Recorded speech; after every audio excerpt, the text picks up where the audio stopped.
let us discuss the environmental studies exams previous year question paper.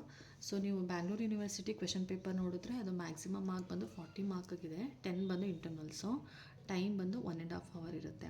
So exam ಪ್ಯಾಟರ್ನಲ್ಲಿ ನೋಡಿದ್ರೆ, so ಇಲ್ಲಿ first ಮೇಯ್ನಲ್ಲಿ 5 questions, each questions carries 2 mark. So here you are suppose to answer all the questions which are compulsory.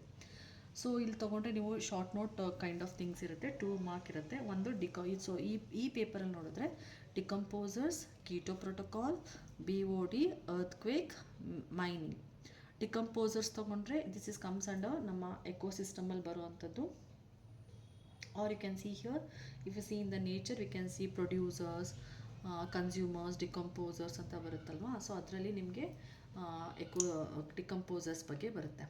ಈ keto protocol ತೊಗೊಂಡ್ರೆ it is one of the international agreement which is used to protect environment. BOD ಬರೋದು it is biochemical oxygen demand ಅಂತ. Okay, so ಇದೊಂದು value. If the BOD value of any sewage water ಜಾಸ್ತಿ ಇದ್ದರೆ ಅದೇನರ್ಥ, that water has more pollutants, means higher the BOD higher will be the pollutants. So BOD ಅಂದರೆ biochemical oxygen demand.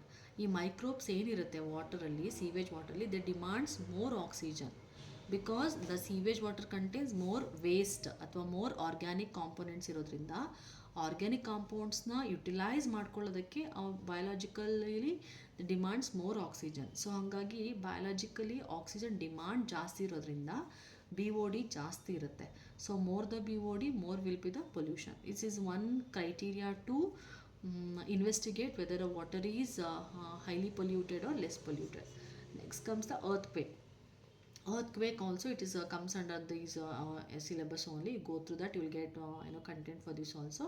And mining. So here these are the 5 questions they were given. You are supposed to answer all the questions. Then when we move on to the section B ನಲ್ಲಿ ನೋಡಿದ್ರೆ, section B ನಲ್ಲಿ here they have given choice. So total 6 questions ಇರುತ್ತೆ. Out of 6 ನೀವು 4 answer ಮಾಡಬೇಕಾಗುತ್ತೆ. So ಇದರಲ್ಲಿ ನೀವು ನೋಡಿ, ಇದರಲ್ಲಿ ಕ್ವೆಶ್ಚನ್ ನೋಡಿದ್ರೆ SDGs ಅಂತ ಕೊಟ್ಟಿದ್ದಾರೆ. ಇದು ಆ್ಯಕ್ಚುಲಿ ಇದು ಫಸ್ಟ್ ಯೂನಿಟಲ್ಲಿ ಬರುವಂಥ question. Okay, sustainable development goals, there are 16 sustainable development goals ಇದೆ. ಅದರಲ್ಲಿ ನೀವು ಎಷ್ಟು 5 ಮಾರ್ಕ್ಗೆ ಅದನ್ನು ಲಿಸ್ಟ್ ಔಟ್ ಮಾಡಬೇಕಾಗುತ್ತೆ. Then solid waste management urban ಏರಿಯಾಸಲ್ಲಿ how we are doing, how we are collecting, how we are disposing, that you are supposed to write. Estuarine ecosystem, this is also one of the type of ecosystem. And next ಬರೋದು briefly explain the biodiversity conservation methods. Conservation methods ಅಲ್ಲಿ we have ex situ conservation, in situ conservation. Ex situ means when we conserve plant and animals outside their habitat. Okay, like zoos ಇರ್ಬೋದು, zoological parks ಇರ್ಬೋದು, they are all comes under ex situ conservation. In situ conservation means our Nagarahole, ಬಂಡೀಪುರದೆಲ್ಲ ತೊಗೊಂಡ್ರೆ where we are national parks at all there no. So there we are conserving the plants and animals in their natural habitat. Okay, and next you have to write a note on depletion of ozone layer.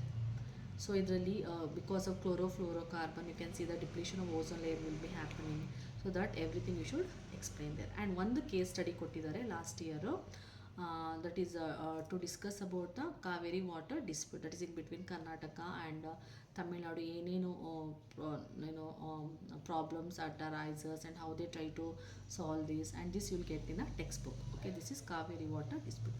Apart from that, ನೀವು case ಸ್ಟಡೀಸಲ್ಲಿ ನೀವು expect ಮಾಡೋ questions what are the precautionary measures they are taking in Delhi to control pollution, ಅಥವಾ Sardar Sarovar dam ಬಗ್ಗೆ ಕೇಳ್ಬೋದು, ಅಥವಾ Dev given in ಸಿಲೆಬಸ್ಸಲ್ಲಿ ಕೊಟ್ಟಿದ್ದು the floods case study ಕೇಳ್ಬೋದು. 2018 Kerala floods ಬಗ್ಗೆ, and like that many current ಏನು ನಡೀತೋ ಅದ್ರ ಬಗ್ಗೆ, ನ್ಯಾಚುರಲ್ ಕೆಲಾಮಿಟೀಸ್ ಬಗ್ಗೆ ದೇವೆಲ್ಲ ask. Okay, next when you come to the 5 mark ಕ್ವೆಶನಲ್ಲಿ ಅವ್ರು ನಿಮಗೆ ಕೊಡೋದು 2 ಕ್ವೆಶನ್ ಕೊಡ್ತಾರೆ.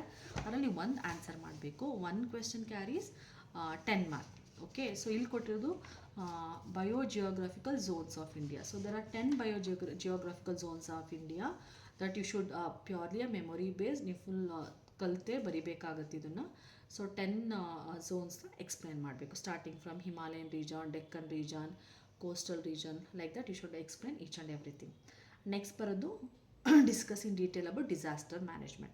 So disaster ಅಲ್ಲಿ what is disaster, what are the types, and how one should be prepared to face the prepared to face this disaster, and what is the life after disasters, and how we have to manage it. Everything you should mention here. Okay, this is about last year's paper, that is SEP. Under the Bangalore University they have asked this paper. So you have to go through this entire syllabus, okay, so that you can answer all the questions.